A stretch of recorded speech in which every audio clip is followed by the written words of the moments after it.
Hello! Oh, I'm over here. Hello! Please. Hello and welcome. We are back.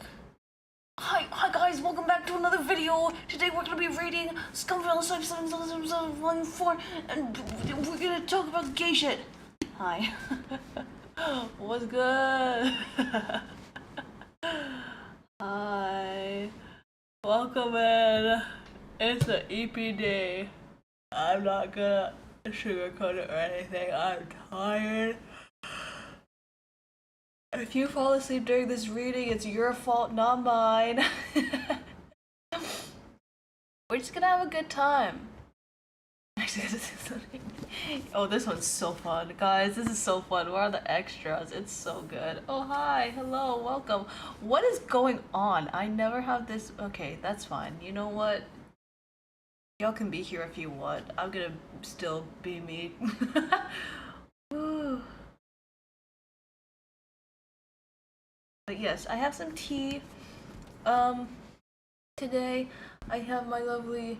I'm going with lemon ginger today because I'm feeling a little bit sickly, but not a sick way. Not sickly in a sick way, but sick in a like tired way. You know what I mean? You know what I mean? That's not ready to drink it. But yeah, we're gonna read. We're on the extras books. Single book, except not anymore because there's more after. Oh my god, guys, I'm gonna read the translated version of the extras after this. After this last book, okay? Okay, we're gonna do that. I'm gonna go find someone's translations and be like, can I read this on stream, please? And they're either gonna be like, no, fuck you, or they're gonna be like, yeah, sure, and maybe I'll get a new viewer.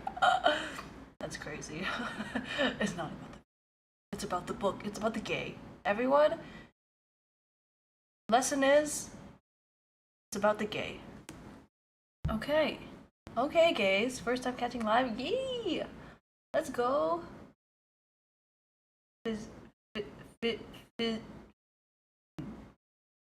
I cannot. I know it's a misspelling of that, but like I cannot read it even. Cause that word already is spelled weird, so anyway, I don't have speaking brain today, but hopefully, thankfully, I don't have to think of words that much. I just have to read them, alright? I don't have to think of words. This chapter that we're reading today, and we might only be reading this depending on how I feel, it's not very long, it's like 20 pages. We'll see. We might read this one and a bit of the next one, because the next one is quite long. It's in like 5 parts. But yeah, this is chapter 23 called Recalling an Experience of Fighting Succubi with Great Master Lu. So you can imagine what kind of shenanigans we're getting into today. I fucking love this book. I love this chapter so much too. Oh man. I've seen it interesting, yes. Good. We're in for a wild ride. We're not, what? No. Everything sounds above board and wholesome. Exactly. We're gonna have a good time. We're on page 2. Nope, that's not. I can read numbers sometimes. Sometimes I can't. This is one of those times. 63. Page 63 for chapter 23. Let me know if my audio's okay. I know I'm speaking softer in general, just because it's kind of exhausting to project my voice. But I'll try to have the mic a little closer today. Okay? How's that sound? Alright, in that case, let's get started.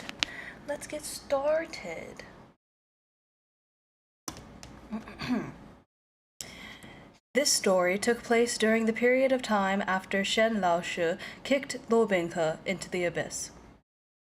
I still think it would be better if you didn't come, said Shen Qingqiu. Really? Lu Qingge acted as if he'd heard nothing and continued walking. He stalked with large strides and an arrogant gaze, Cheng Luan's tassel swaying behind him. Actually, do you mind? I'm just getting started with this. That was kind of rude. Anyway.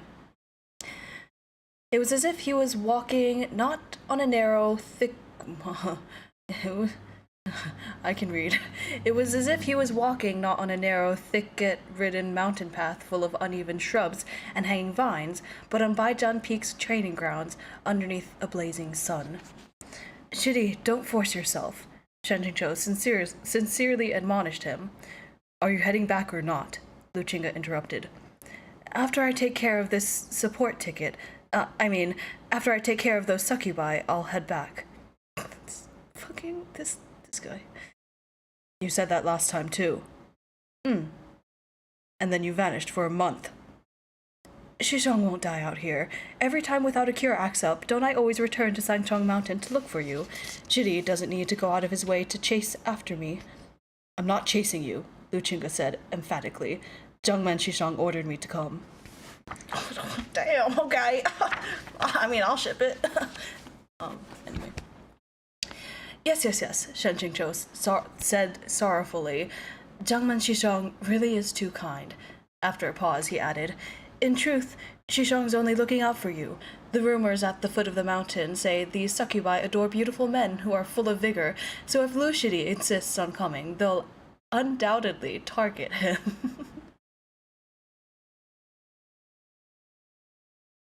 Sorry, it's just the double meanings all around. They write themselves.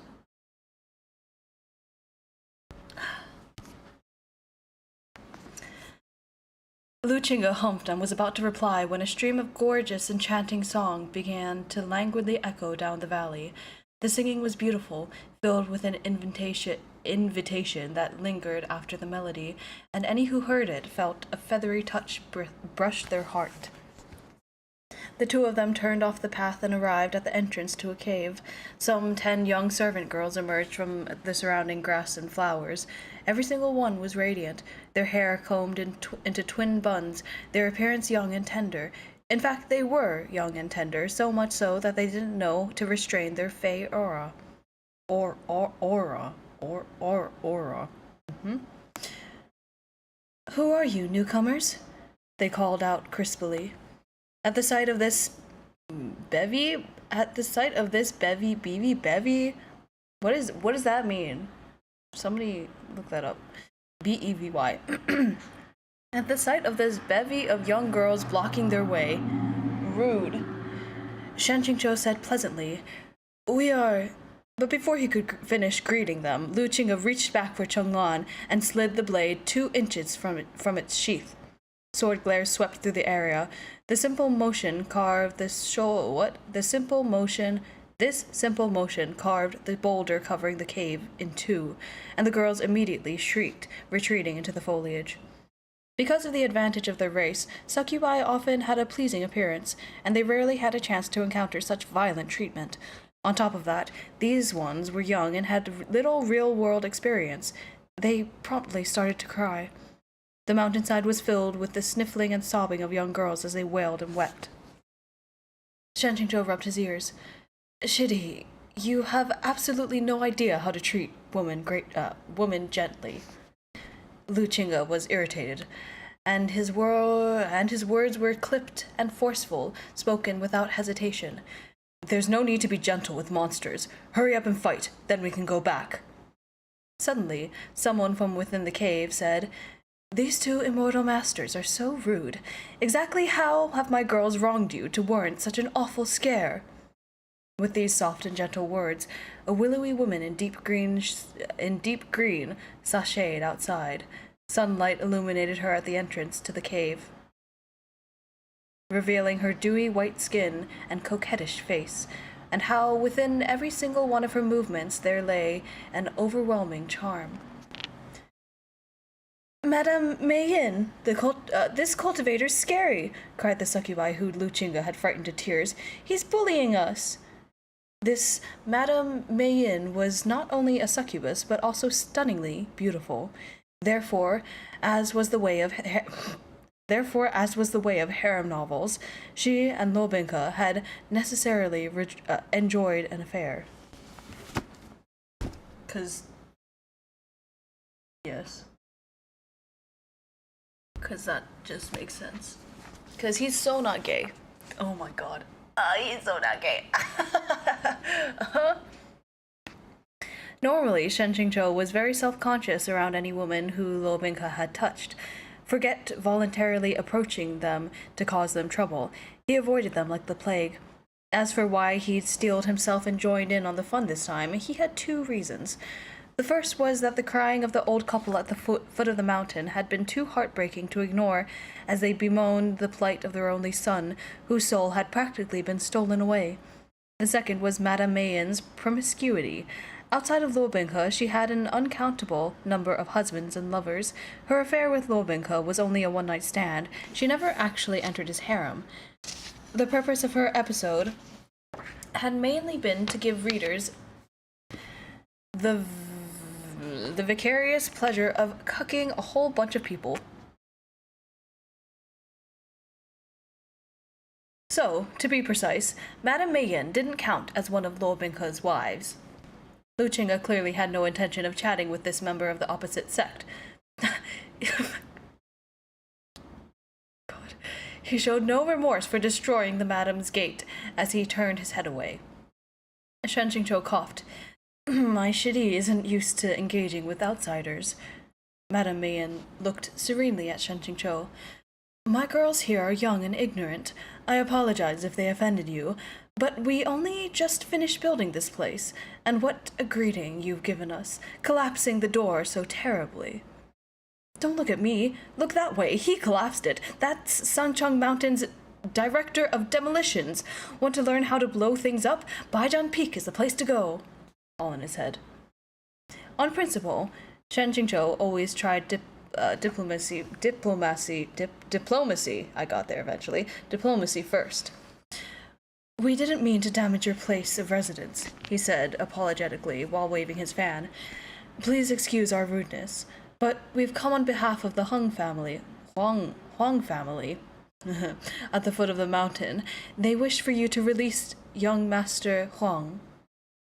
Oh, a young Master Huang, said Madame Mayen. Mayen. I've met many young masters named Huang.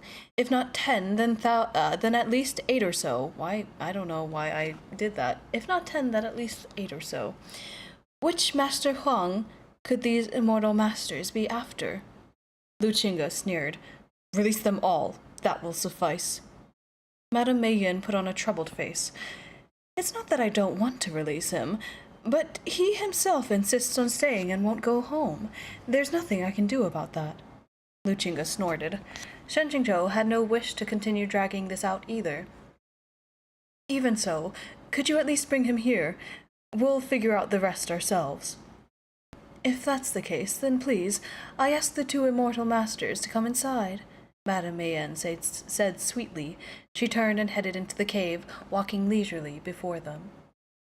Shen Qingqiu made sure to keep a couple of steps back as he followed, then lowered his head so only Lu Qingge could hear. She doesn't intend to bring him out, nor will she let us go. She won't succeed, said Lu Qingge. Different situations called for different strategies.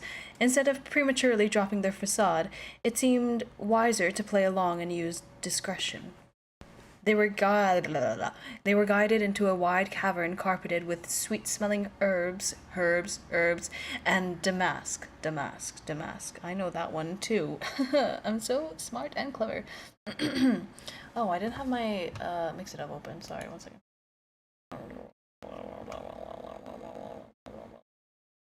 Update skip.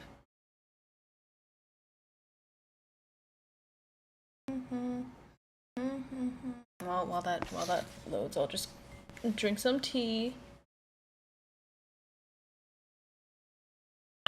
Wonderful. Beautiful. Okay.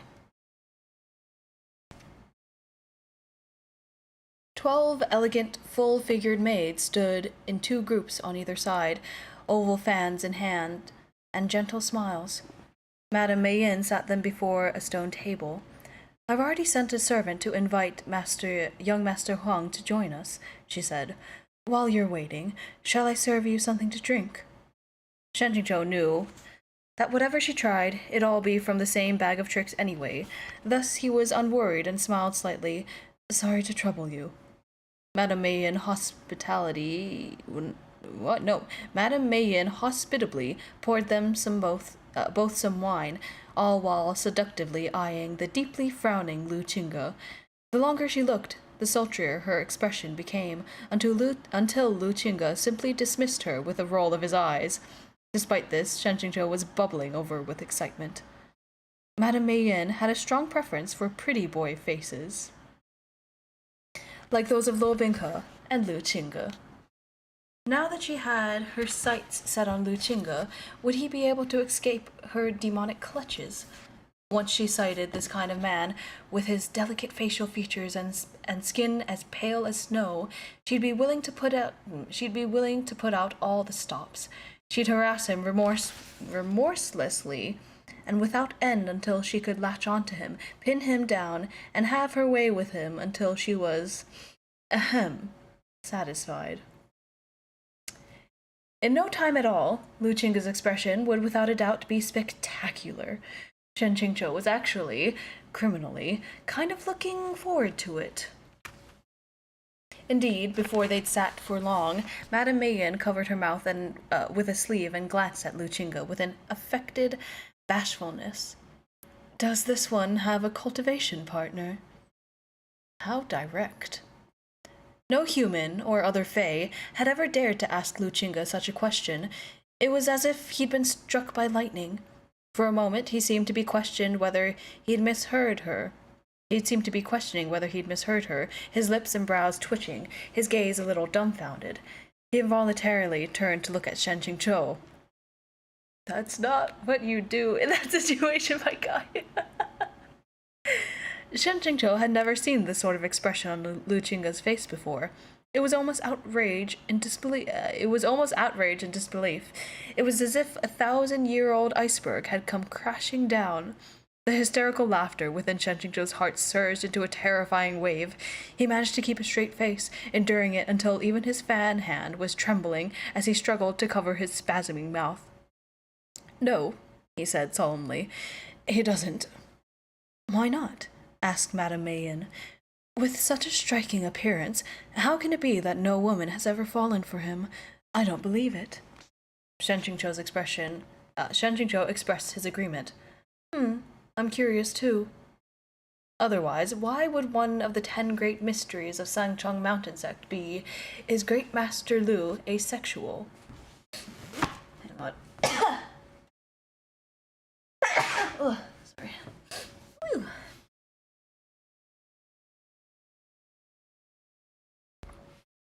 Why? Lu Qingge stuffily sucked in a breath and icily said, Why hasn't the boy arrived yet? Please don't be impatient, immortal master, said Madame Mayen. Perhaps young Master Huang isn't willing to come. If you're frustrated, how about I entertain you for a bit to help lift your spirits? Shen Qingqiu cheerily agreed. I have no other skills, but at the very least, my meager divinations and fortune-telling on the matter of love have always been accurate, she said.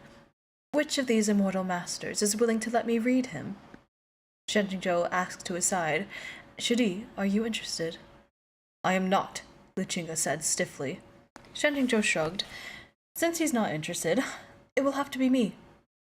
Indeed, in accordance with the canon of the original work, Madame Mayen's fortunes and divinations regarding predestined love and fortune-tellings pertaining to marriage were 100% accurate. If she said Luo Binghe would have 613 wives, there was no question that he would have more than 612. If she said that one of his wives what the fuck? Okay. It's not even censored at this point. If she said that one of his wives liked the cow beep girl position, then the wife in question definitely wouldn't enjoy doggy beep style. That's not even censored. Try better.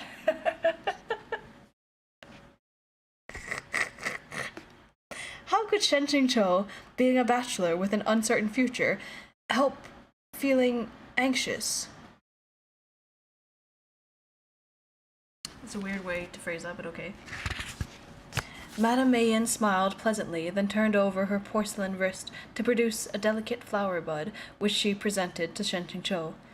Please breathe upon it. Shen Qingqiu was familiar with the process. He lowered his head and blew gently. When Madame Mayen withdrew her hand, the originally closed bud had already begun to blossom. She picked it up by the stem and held it before her eyes, lips quirked in a smile, before glancing at the flower's center, and freezing. Qingqiu had been sitting up straight, alert. At this, he bent slightly toward them, like he wanted to listen in. Shen Qingqiu nudged his shoulder with his fan. Shitty, weren't you not interested? Qingqiu swiftly straightened again. The longer Madame Mayen looked at the petals, the more solemn her expression became. Finally, she said, distressed, Sir, about the red thread from your past. Oh my god. Give me a minute.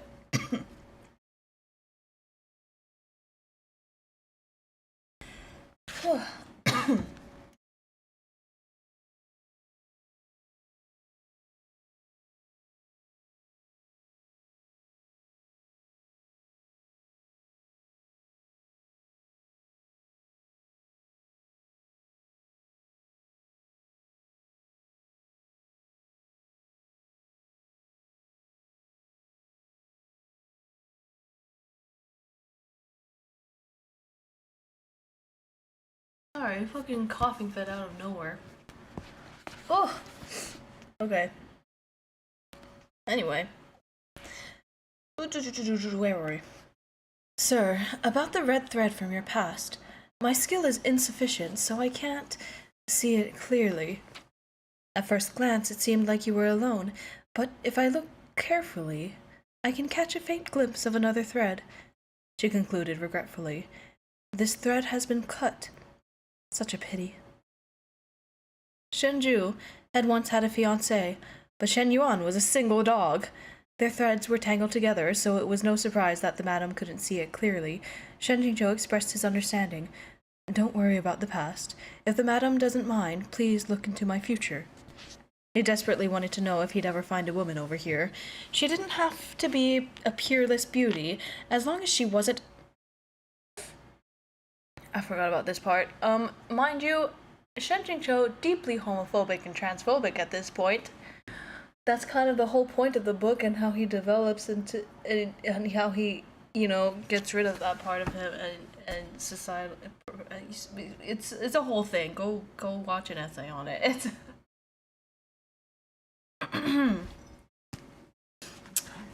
I'm not gonna say it. As long as she wasn't a slur for trans person. Yet, who could have guessed that Madame Mayen's face would become even stranger, like she couldn't find the words to explain? This expression made Shen Jingzhou's heart thump heavily. Shit, could it be he'd be single for life? At last, Madame Mayen began to speak. The other party is younger than you, she stammered, and their seniority, or perhaps their status, isn't as high as yours. Well, if he only considered the older, more senior woman he knew of as of now, Shen Jingzhou had only met a handful of elderly female nuns from Tianyi Temple a couple of times, and they really weren't to his taste. By his guess, even if you took into account the entire cultivation world, there wouldn't be many women who were both older and senior to him. Thus, Madame Mayen's 2 points were each incredibly rational, to the point that they were pretty much garbage. Your first meeting was unhappy, and there might even have been loathing involved, said Madame Mayen. But after a critical moment, that all began to change, and thoroughly so. Now this criterion seemed meaningful, and Shen Jingzhou's heart couldn't help but flip. Qingqiu unconsciously turned toward them again. This time, Shen Jingzhou didn't bother teasing him, and simply listened closely to the explanation. Madame Mayen raised an eyebrow. The two of you are often together. You have both saved each other's lives. Upon hearing this, Shen Jingzhou was again confused. Why did it feel like not a single woman in his vicinity seemed to qualify? Ning Yingying, Lu Mingyan. No need to wonder if it was them. They were in Luo Binghe's harem. Crossed them out. Qingqiu She was indeed slightly junior to him, and their first meeting, he had long forgotten how it went. Often together wasn't quite right, though. Perhaps he, at times, dared to think about going to Xianshu Peak so they could be often together, but while he had the wicked intentions, he lacked the courage to require... He lacked the courage... He lacked the courage required to follow through, and he could never commit an act as depraved as stalking.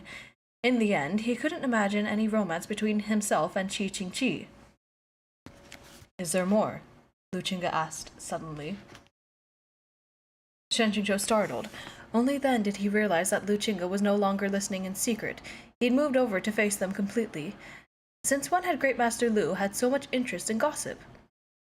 Your fated person has very little interest in others, Madame Mayen went on, but once they find someone, their devotion is absolute. Qingqiu is so fucking confused right now. He's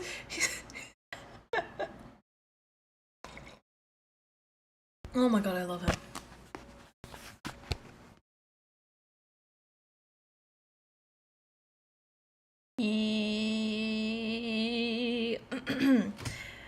You're fit. Absolute. Qingqiu thought for a while, his expression solemn. Then he asked, "What about appearance-wise?" Shen stared at him, speechless. Even I haven't asked that. Why are you asking? And you're even getting to the important bits straight on. In his head. A first-class beauty, peerless among all humans, Madame Mayen said with certainty. Uncharacteristically, Qingqiu pressed on in hot pursuit. What about spiritual energy? Talent? Outstanding talent, incredible spiritual energy, and of illustrious status and noble blood. Qingqiu seemed to be shaking his head in disbelief. You just said that him and this person, they're often together? Madame Mayen nodded. Perhaps they may endure short periods of separation, but they quickly reunite, and each time the other party takes the initiative to chase him.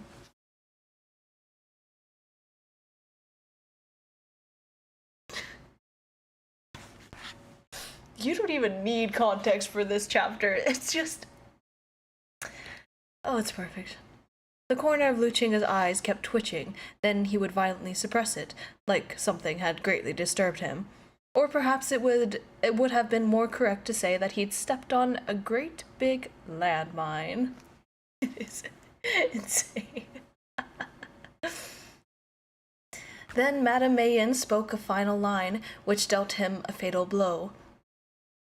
I'm very jealous, she said to Shen Qingqiu.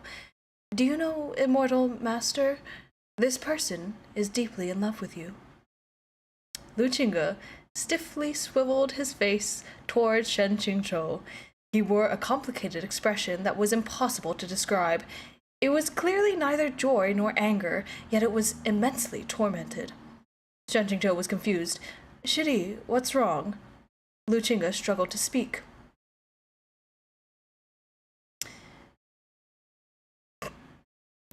Okay.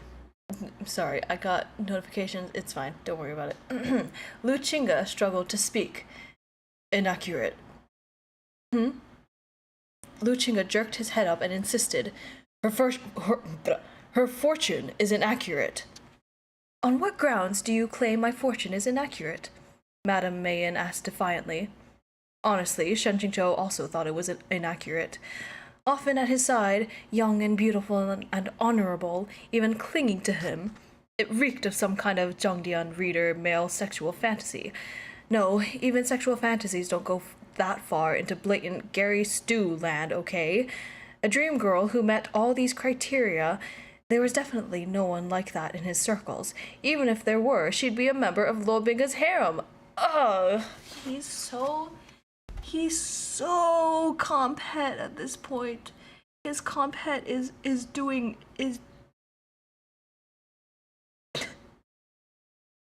working overtime. That's just crazy. Nonsense, Qingqiu said firmly.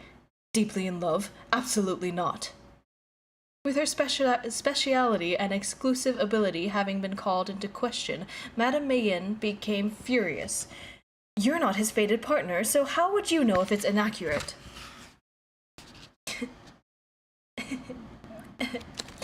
Wait, young Master Huang hasn't even arrived yet, so could you two stop clashing over something so trivial? And the person this matter concerns is me, isn't it? In his head. Lu Qingge had long since run out of patience. The moment Madame Mayin snapped, he exploded, slamming his palm down. The stone table split cleanly in two, and Chengluan unsheathed itself in answer, unleashing razor-sharp sword glares. Enraged, Madame Mayin clapped. Everyone, come out! Wait, why fight now? What was the catalyst? I still don't know what the turning point was, in his head. Naturally, everyone ignored Shen Qingqiu's outstretched hand. At the sight of Madame Mayin and her several dozen succubi servants surrounding them, he adjusted his expression and hurriedly readied himself for battle. Chengluan wove back and forth with a chaotic flurry of spiritual blasts, after which Madame Mayin whistled shrilly. Shit, not so fast. I haven't psychologically prepared myself. At their mistress's whistle, all of the succubi's servants' clothes exploded off of their bodies. White, no matter where he looked, it was all a great sea of nude, white bodies. Though Shen Qingqiu knew that succubi loved playing this trump card, destroying their clothes en masse in a fiendish and frenzied dance, that didn't mean he could witness such a shocking scene firsthand and withstand the impact. He subconsciously closed his eyes and backed up 2 steps, slamming into Lu Qingge. The cavern reverberated unendedly with the succubi's charming, incessant cries. A normal man would have been mesmerized and thrown down his sword, gladly succumbing to a blissful paradise of tender woman's warmth. But Shen Qingqiu was stunned to see that not only did Lu Qingge act like he had seen nothing, he was utterly expressionless as his sword swept in wide arcs, the blade flashing and trailing blood, slaughtering his foes in a frenzy. Okay, alliteration.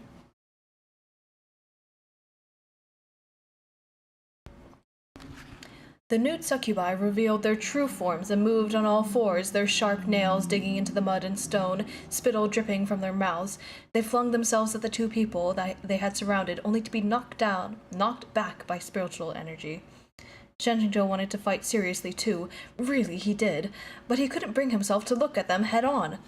Even an experienced, well-guarded elder like himself, faced with such a fresh and lively flood of nude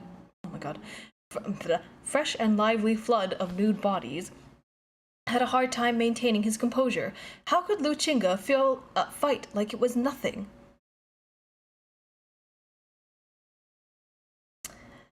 Madame Mayin's lovely face had gone pale.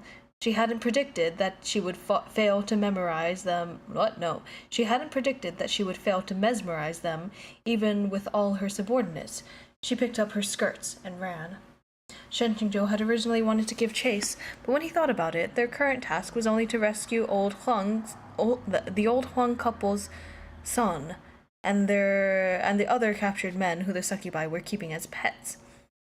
There's no need to fight anymore, he said to Lu Qingge. There isn't much they can do, anyway. It's more important to rescue everyone.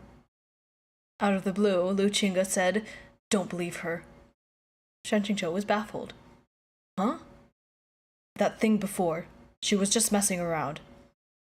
Don't be so agitated. I never believed her. Great Master Lu's behavior was awfully strange. Shen Qingqiu couldn't help glancing at him. He'd barely done so when Lu Qingge met his eyes and snapped, Don't look at me. The gay panic. The more insistent he became, the more Shen Qingqiu wanted to look at him. Only then did he realize that, whether because of anger or for some other reason, Lu Qingge's face, from the corner of his eyes to his cheeks, was now dusted pink. His always indifferent gaze seemed like a frozen lake that had been shattered into 1,000 fragments, and the fragments now surged about in his eyes. Shen Qingqiu kept staring at him, then suddenly reached over to feel his pulse. As soon as he grasped Lu Qingge's waist, not waist, I keep doing that. I keep saying waist instead of wrist. It's his wrist.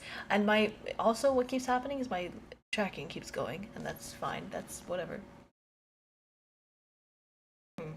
Interesting. As soon as he grasped Lu Qingge's wrist, he realized that Lu Qingge's temperature seemed slightly high. He counted his pulse for a while, then said sternly, "Lu Shidi, tell Shizong the truth. Have you dual cultivated with someone before?" "Why are you asking this?"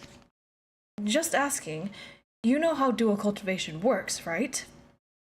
Lu Qingge exhaled, then said through gritted teeth, "Shen Qingqiu." "All right, I'll ask something else. Lu Shidi, right now, how do you feel?" "Could he endure until they got back?" "Not good," said Lu Qingge. "Of course not. Even if he was Great Master Lu, being poisoned by the succubus's natural, innate, mesmerizing fragrance, or, in other words, their aphrodisiac, was profoundly not good." Shen Qingqiu sprang into action. "Lu Shidi, do your best. Xizhang has things to do, and will be going on ahead." It's okay. Just rub one out real quick. I'll go ahead. Just, you do that. You take care of that. Hi, Apple. Oh my god. Lu Qingge grabbed the back of his collar. "What do you mean by best?" he snapped. "What do you mean things?" Shen Qingqiu looked back and jerked in shock. If Lu Qingge's face had only been a soft red a moment ago, like the clouds at sunrise, now it was like the clouds above a fiery blaze, flooded with a terrifying crimson as the veins in his neck began to bulge. "Don't be rash," he said hurriedly. "Lu Shidi, calm down. You sit here. Xizhang will go free the young masters, then return and find you. Rest easy. I absolutely won't be back for a while, so you can do whatever you want. No one else will know." With that, he turned on his heel and tried to leave, but Lu Qingge clasped his shoulder with a hand that felt more like a fine iron claw. "Why are you running?" And then, in his head, "Motherfucker, he's still at it. Lu Shidi, Peak Lord Lu, blood brother, I'm giving you the time and space you need to resolve your problem. Don't tell me you can't even take this kind of hint. Have you lived all your years doing nothing? Did your core consume your brain?" Even if... Who is this? Okay. Out loud. "Even if Xizhang stayed, he would be useless," said Shen Qingqiu. Lu Qingge laughed coldly. "Let me beat you up. Help me vent. That'll be plenty useful." This wasn't a problem that beating him up would solve. "Shitty, why are you so irritable? If you go on like this, the succubus poison will take over your mind."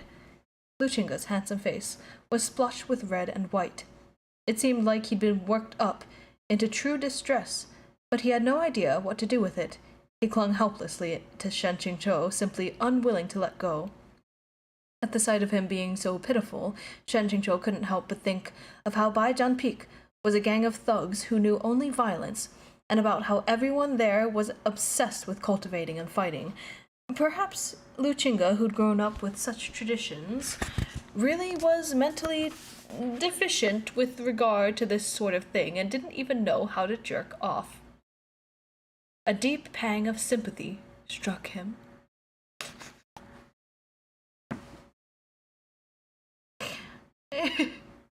Oh, I love him. Close.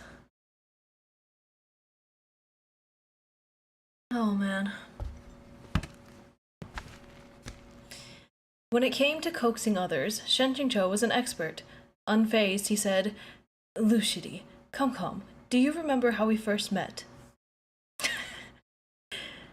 As was to be expected, the original novel had never explained in detail how these two cannon fodder characters had become nemesis. Shen Qingqiu was only rambling as he tried to distract him. Normally, you could never have so easily messed with Lu Qingge, but now he let himself be pulled along, barely managing to keep his focus in a confused daze. As they walked, he ground out, "I remember. I hit you at the 12 Peaks of Sword Trials Terrace." Silence. So that's how it was. It takes a good fight to force a true friendship. Could it be that, at the time, Lu Qingge had found hitting Shen Qingqiu so enjoyable that he had asked for another round moments ago so he could vent? God, he's perfect. Lu Qingge is perfect for to be courted by a demon. I'm just saying, if you have ever read a Lu Qingge x Tianlangjun fic, that shit is perfection. He's so demon coded. I love it. Oh man. Where was I? Shen Qingqiu replied, "Oh," and then led him deeper into the cave before asking, "Did I manage to hit you back after?" Even while running a high fever, Lu Qingge remembered to let out a conceited humph. Of course not. Excellent. Shen Qingqiu placed a hand on his shoulder and patted it. Then today, Lu Shishong shall get his due. And then he kicked Lu Qingge into Madame Mei Yin's rose-petal-filled bathing pool. Water splashed nearly 6 feet up. Even though Shen Qingqiu had the foresight to cover his face with his fan, icy coldness managed to splash all over his head. A soak at this temperature would assuredly cure Lu Qingge. Shen Qingqiu got down on one knee, half kneeling at the poolside, and said gingerly, "Lu Shidi, how are you now? How do you feel?" A long time passed without any response. Ever since Lu Qingge had snuck beneath the surface, not even a string of air bubbles had appeared. Does he not know how to swim? Shen Qingqiu wondered. That didn't seem right. Then, had he passed out from the fever? Had Shen Qingqiu managed not to kill Lu Qingge back in the Lingxi caves, only to drown him here instead? The more he thought about it, the more likely this seemed. Shen Qingqiu hurried closer. Lu Shidi? Lu Shidi! Rose petals covered the entirety of the water's surface. He couldn't see beneath them clearly and could only continue to approach. Suddenly, something seized his ankle and a hand dragged him into the pool. Abruptly submerged and slammed in all directions by the icy churn of water, Shen Qingqiu's face almost turned blue from the cold. With great difficulty, he managed to grab onto the poolside before turning his head to see Lu Qingge, soaking wet and floating behind him with a deadpan expression. There were even a couple of rose petals in his hair. I need to bring up the illustration because yep, because this one might be definitely one of my favorites, if not my favorite. Okay, there's so many of my favorites. Can we get with the program, please? I think I need a new graphics card or something. Where the hell am I looking? There it is. Oh, whoa.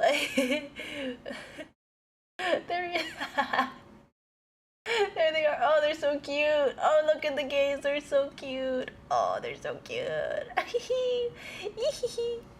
Oh my god. They're so precious. Oh, I love them so much. I love them so freaking much. I'm gonna go mad.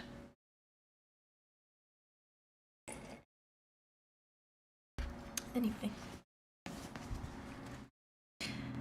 Lu Shidi, what was... no. Lu Shidi, that was wrong of you, said Shen Qingqiu. Shishong submerged you to remove the mesmerizing fragrance. How could you retaliate like that? You asked me how I felt, didn't you? Asked Lu Qingge. However you feel right now, that's how I felt. His thinking was clear. His counterattack had strength. Seemed like he was fine now.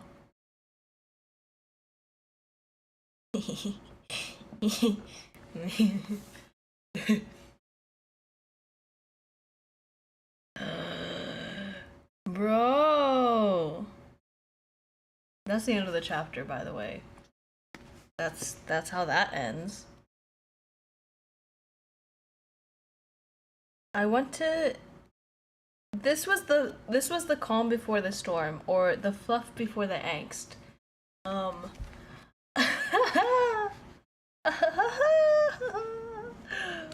Oh, so fun. Oh, so fun. All right, I will take my break here for now. But we will come back to chapter 24 in a bit. I don't think I'm gonna read too much. I might read like 1 or 2 parts of this chapter because it's in how many parts? How many parts do you have? 7 parts. It has 7 parts, so I might read only like 1 or 2. Because I'm feeling quite eepy today. But yeah, I'll enjoy. Also, okay. Here's I have a thing. Hang on. If you want to play a song during my break, I set up StreamerBot and I did a thing, but I also forgot to put in the redeems. I forgot to tell you what the redeems are on the screen.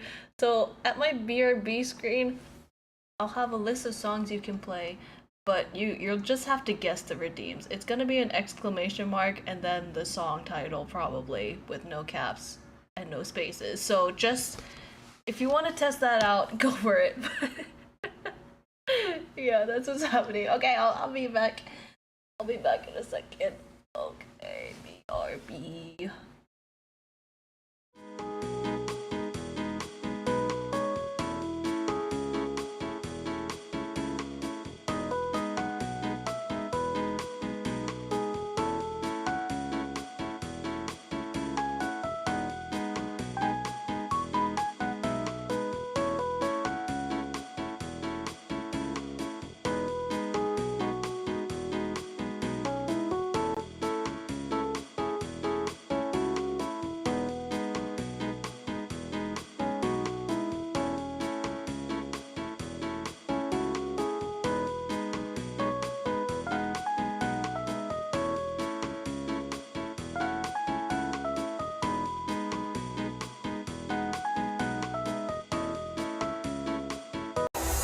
Keeping you in check, keeping you obsessed. Baby on repeat, 끝없이 인류해. Anytime it hurts, lay another verse. I can be your sanctuary. No, I'm the only one right now. I will love you more when it all burns down. More than power, more than gold. Yeah, you gave me your heart, now I'm here for your soul. I'm the only one who loves your sin. To the way my voice gets underneath your skin. Listen, cause I'm preaching to the choir. Can I get the mic a little higher? Give me your desire. I can be the star you rely on. You won't only tree, yeah, you can't look away. Don't you know I'm here to say? Ooh, now we running wild. Yeah, I'm all you'll need, I'ma be your idol.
Okay, I'm back.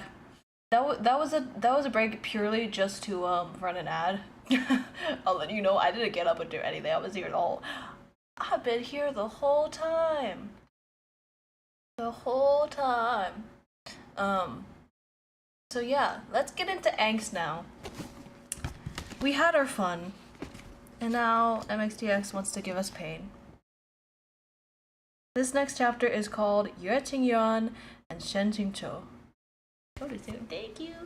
That was just a short cover, by the way. That wasn't even... I'm just like...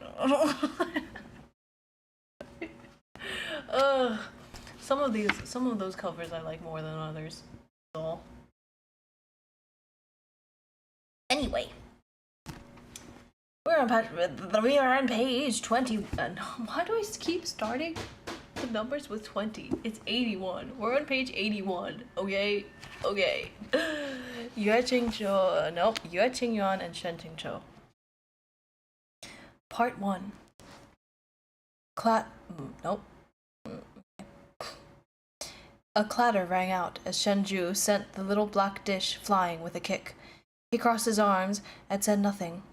The youth, who was either Shisi or Shiwu, footnote, Shisi means 14 and Shiwu means 15, shrank back while the young boys around him couldn't help but send him encouragement with their eyes. So, he steeled himself and put on a brave face to say, Shenju, don't think that you can just throw your weight around. You don't own this street. What gives you the right to tell us we can't stay? This main street was wide and even. This main street was wide and even, and many people came and went upon it. If one wanted to beg, it was the best and prime location. Some of the passerby watched this group of children fight, but even more hurried on their way. And this new brat had the gall to challenge him. Shenju looked down and around, preparing to find a brick with which to teach him a lesson, when a tall youth happened to walk over. He saw Shenju rolling up his sleeves, head lowered, and hastily went to stop him.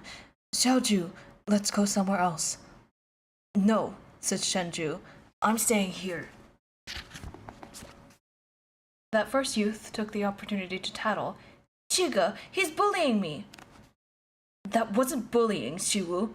Oh wait, no, my bad. Wrong person. That wasn't bullying, Shiwu, said Yue Qi. Xiaoju was just joking around. Who's joking? Said Shenju. I'm telling him to get lost. This is my territory. I'll kill anyone who tries to steal it. With Yue Qi... I'm so... Every time I want to say Yue Qi... With Yue Qi standing in front of him, Shiwu grew bold. Shiwu... Is it Shiwu? I don't know. Grew bold. He leaned forward and yelled, Every time we go to a new place, you always hog the best spot.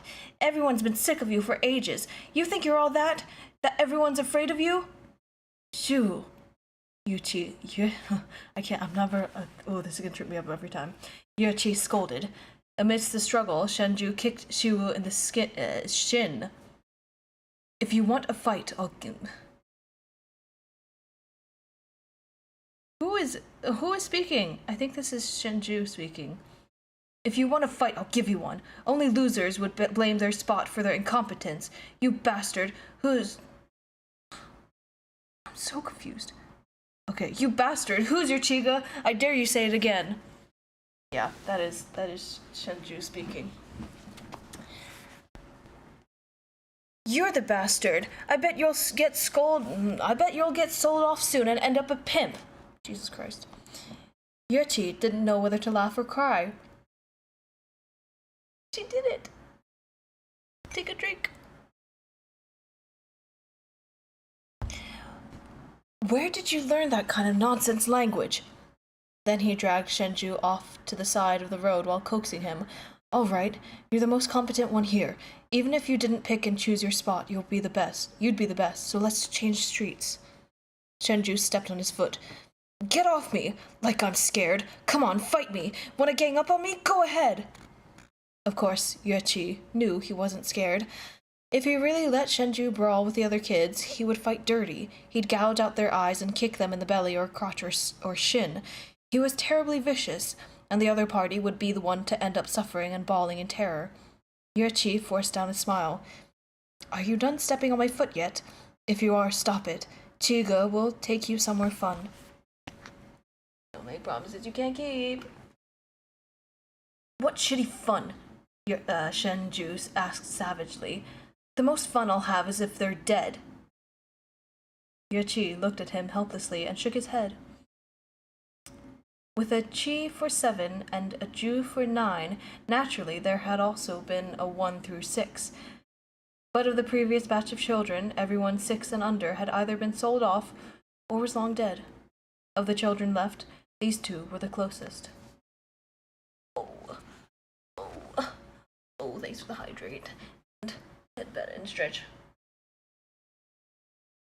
I'll do that.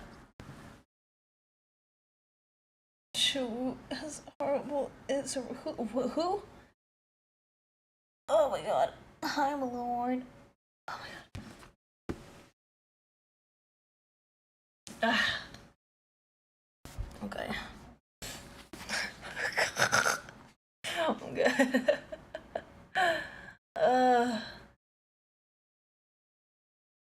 I'm not tired, you're tired. Okay. Oh my god. Yes. The cabin in the you're okay, crazy shit, but okay. Lore drop. What the fuck? Bro! How'd you even do that? That sounds terrible, and I would never love that. No, I would, actually, I might like that sometime. That sounds actually pretty good, not gonna lie. Anyway, we're reading. We're reading. These two were the closest. When Shenju had been a little younger, he'd been small and skinny. Yueqi had held his head while they sat on the ground, a letter of blood before them. Footnote, a piece of text written using one's own blood as ink, commonly for expressing one's grudges, hatreds, mourning, or determination. Written on it was the tale of how all their siblings and parents had died, how they'd stumbled upon hardship while searching for other relatives, and how now they were penniless and alone, drifters without anyone to depend on, etc. According to the orders given to them, Yueqi should have wailed and wept, but no matter what, he never could manage a cry. Therefore, this task had instead fallen on Shenju, even though he was faking an illness that supposedly left him too feeble to weep. But he was small and his face wasn't too unsightly to look at, so whenever he sobbed and bawled, the passer-by found him pitiful and generously opened their wallets. It would have been no exaggeration to call him a money tree. Eventually, as Yueqi gradually grew older, he had become less and less willing to do this kind of thing, and so he'd been relegated to patrolling and keeping a lookout.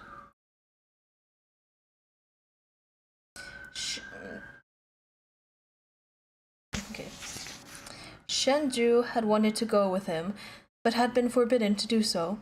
Therefore he continued to terrorize the streets, a scourge to everyone in his path. As the pair were about to head away from the most prosperous streets in the town, there suddenly came the sound of thundering hooves. Stall owners on both sides of the street paled in a panic. Those with carts pushed them away while others ran as if their mortal enemy approached. Yueqi didn't understand the reason for this, but Shenju had just dragged him to the roadside with a gigantic horse turned... What the fuck? Shenju had just dragged him to the roadside when a gigantic horse turned into the street. Pretty pictures, hell yeah, I do. The horse's bit was forged from pure gold, heavy and solid, gleaming and bright. Haughtily riding astride the beast was a spirited and youthful young master. His face was fair and striking, his brows and eyes slender. Where the light struck his dark irises, 2 brilliant pinpoints shone, the effect blindingly piercing. His purple hem fluttered against both sides of his saddle, and his narrow... I'm gonna reread that sentence. His purple hem fluttered against both sides of his saddle. His narrow sleeves sat snug around his wrists, and in his pale hand he gripped a jet-black whip. Dazzled by the gold, Shenju couldn't help but lean out to look, but Yueqi quickly pulled him backward, and the two of them retreated. They hadn't walked for long when they heard a scream and the sound of people scattering. A group of young boys sprinted toward them and pounced on Yueqi, one after another, practically smearing him with their terrified snot and tears. Shenju flew into a rage, but Yueqi hurriedly said, "What's wrong? Why are you crying?" "She was gone," someone wailed. Yueqi halted in his tracks. "He didn't follow you?" "There was too much going on," the child bawled. "I couldn't see clearly." "Don't panic. Slow down and tell me everything." As it turned out, when that young master on horseback had taken his guards past the street entrance, he'd glanced sideways and spotted Qiwu and the other children on the street corner. "Where are they from?" he'd asked, wrinkling his nose. "They're beggar children, young Master Chu," said a guard. "We don't know where they come from." "What are you doing, allowing such filthy things to hang about?" The guards needed no further instruction from their master. They brazenly stalked over to chase the children away, but Shu had been unwilling to leave so easily, not after he'd finally managed to snatch away Shenju's territory. He yelled angrily, "What gives you the right to kick us out?" He'd wanted to finish with, "You don't own this street," but then that youthful young master waved his hand. A dark shadow descended, slashing a bloody whip mark onto Shiwu's face. The wound was barely a hair's breadth from his eye. Shiwu had yet to register the pain. He was scared stiff. That youthful young master smiled brightly. "What right?" I need to do this right. "What right? Not much of one. It's just that my family built this street." Me. Whether from pain or fright, Shiwu collapsed to the ground with a thud. Shenju hadn't finished listening to this tale before he burst into loud laughter, but he soon found himself unable to laugh anymore. Yueqi did a head count and discovered that some other children were missing as well. He looked back and said, "You should go. I'll come soon." Shenju was full of schadenfreude. I don't speak German. "Leave it. Don't go poking your nose into this. That Chu guy doesn't actually have the guts to kill them." Yueqi shook his head. "You head back. I'm the oldest. I can't leave this alone." "He won't die," Shenju insisted. "At most he'll just get beaten up. That'll teach him a lesson." "Go back," said Yueqi. Unable to restrain him, Shenju spat. "You meddle too much." After yelling this, he ran after him.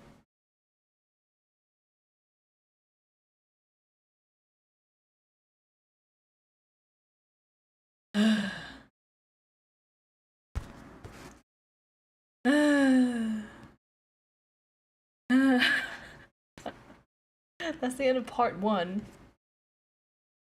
We're gonna continue with part 2. Page 86. Oh boy. Oh brother. Chu Jianluo thought that Shenju was incredibly fun. It was like hitting a dog. If you hit a dog, it would duck its head and cringe, cowering away as it whimpered. Though this reaction posed no threat, it also wasn't very interesting. However, if you stepped on this dog, it would growl low in its throat while staring at you fearfully. But it'd be too afraid to fight back, and that was interesting. He gave Shenju a slap. By now, Shenju had doubtless mentally sworn to fuck the Chu family's graves 118 times, but he could only obediently take these kicks. He even exposed his face for Chu Jianluo to hit. How incredibly fun. As Chu Jianluo thought this, he couldn't help but laugh out loud. Shenju had just taken a good beating and was currently cowering off to the side. Chu Jianluo practically rolled with laughter as he eyed him. After he purchased Shenju, he'd locked him up for a few days, leaving him covered in grime and filth. When Chu Jianluo looked at him again, He had been utterly disgusted. So he'd picked him up, dangled him like a kitten as he walked him over to several heavy-set guards and told them to scrub him clean.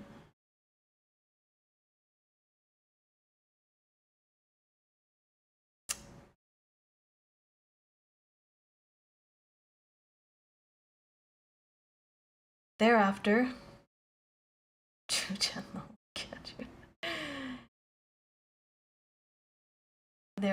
Shenju had been given a thorough scrubbing and cleaning to the point that they'd almost scored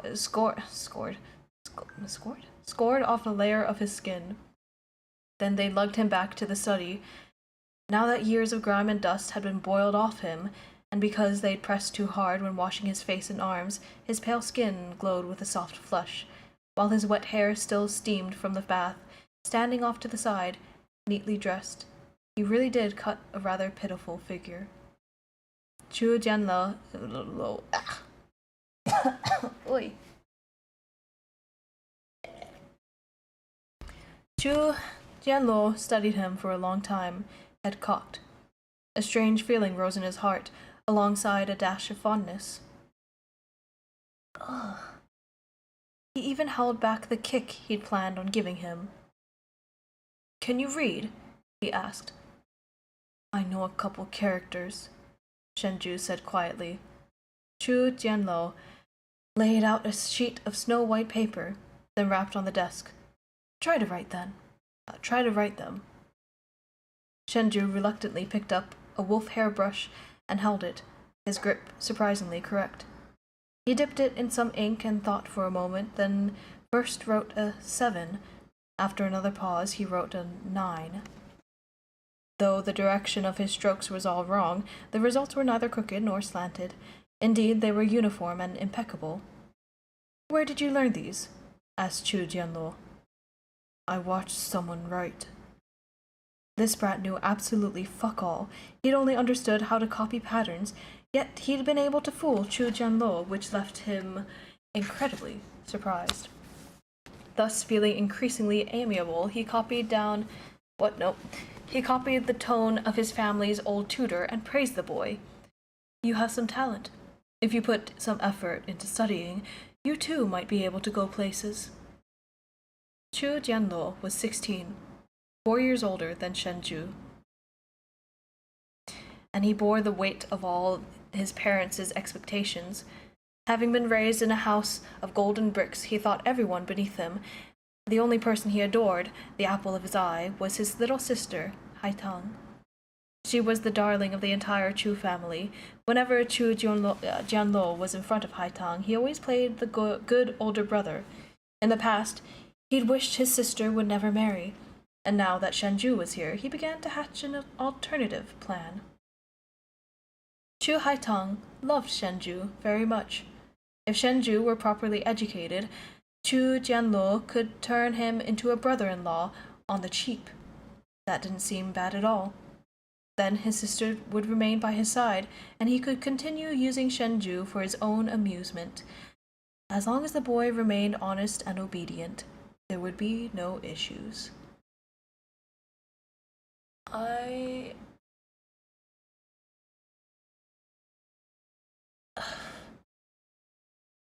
am physically ill.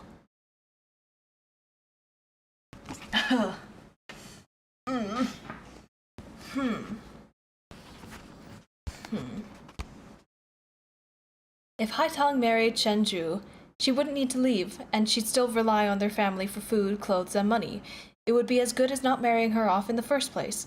The plan had no flaws, other than the fact that matching her with Shenju was a bit like letting a toad get a taste of some sumptuous swan meat. Having calculated his plans to perfection, Chu Jianluo would often give Shenju warnings like, "If you dare make Haitang unhappy, I'll make sure to end your sorry life. If not for Haitang, I would have beaten you to death long ago. Humans must understand and repay kindness. Our family gave you the chance to play human, so even if it means repaying us with your life, that's just how it should be." She's not even. Nope. Wrong side. Okay, anyway. The older Shenju grew, the more he understood that this person wouldn't tolerate even the slightest bit of disobedience. His every request was to be obeyed, even if what he heard filled him with indescribable disgust. He knew he must not express it. Only in this way could he avoid a vicious beating. But within his heart, he still thought back on the first time he'd met Chu Jianluo. That day had been the one and only time he'd driven the young master mad with rage. Yueqi had insisted on retrieving Shiwu and the other children. Right away, he'd almost collided with the hooves of Chu Jianluo's horse. In that instant, Shenju forgot Yueqi's warnings. That it would be best not to reveal the rudimentary immoral arts to others. He transformed metal into a sharp blade and stabbed it into the horse, straight to the bone. Chu Jianluo and his horse spun around in place on the street, the animal rearing and bucking wildly. Shenju silently cursed him to fall off with all his might, to fall and break his neck. But as it happened, Chu Jianluo had outstanding horse riding skills. Even with the horse's forelegs in midair, he remained firmly in the saddle. "Who did that?" he roared. "Who did it?" Of course, Shenju had done it. But even afterward, when Chu Jianluo came knocking, if Shiwu hadn't taken the initiative to say so, no one would ever have known of Shenju's interference. If they hadn't saved Shiwu, he would have been trampled to death beneath the Chu family's hooves. He'd kept his sorry life only to betray them. Shiwu should have been trampled to death, trampled into minced meat for thousands to spit upon. Chiga should never have gone back to save him. Even if Shiwu had died, it would have served him right. As Shenju suffered through day after day of torment, he turned those sweet yet futile thoughts over and over again in his mind, drawing strength and comfort from them. And he waited for a certain someone to keep his promise to rescue him from this sea of suffering.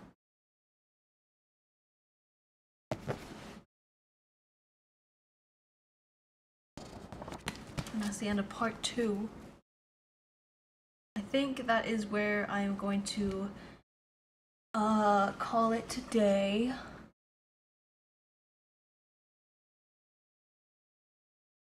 If I turn my noise suppression down, you might be able to hear my neck cracking. Not even. It's like. It's really crunchy. Anyway, that's where we're gonna stop today. We'll leave some more angst. 4-point thingy. For what? No, I'm gonna call it here. Don't laugh, we'll get their points. Oh my god. Okay.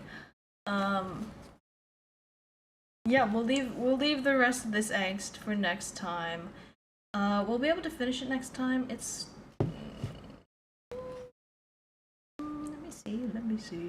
let me see. How long is this next one? Oh my god, the next one after this. Oh, I fucking love this book so much. I love it. Oh no. It's fine. I'm fine. I'm fine and I'm normal. It's okay. Yeah. This reading might be a little weird in terms of like where I stop and start, because these chapters are because they're extras. They're not meant to be like the same length, you know. They're all weird, and the airplane extras are really long. Not long enough for me. Not long enough for me. Bro, the airplane extras are so long. Holy shit. I love it.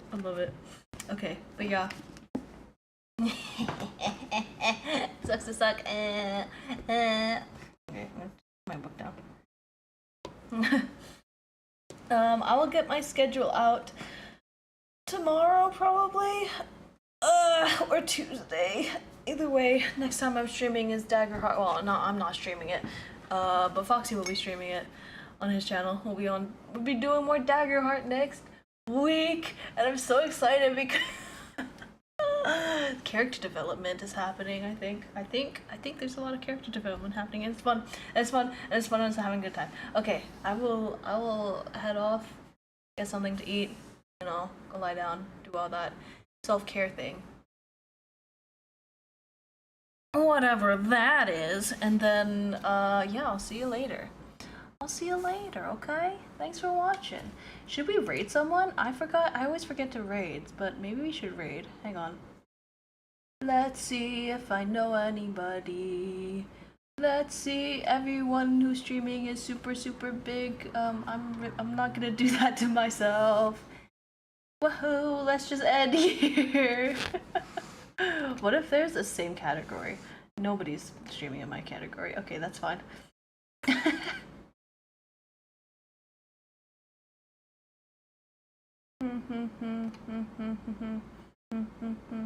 Okay. I'll just no! Oh god damn it, I should have left this earlier. Oh my god. Okay. Apple Indian and era. So close your ears if you don't want to hear that. Okay, I'm gonna leave now. Goodbye. Goodbye.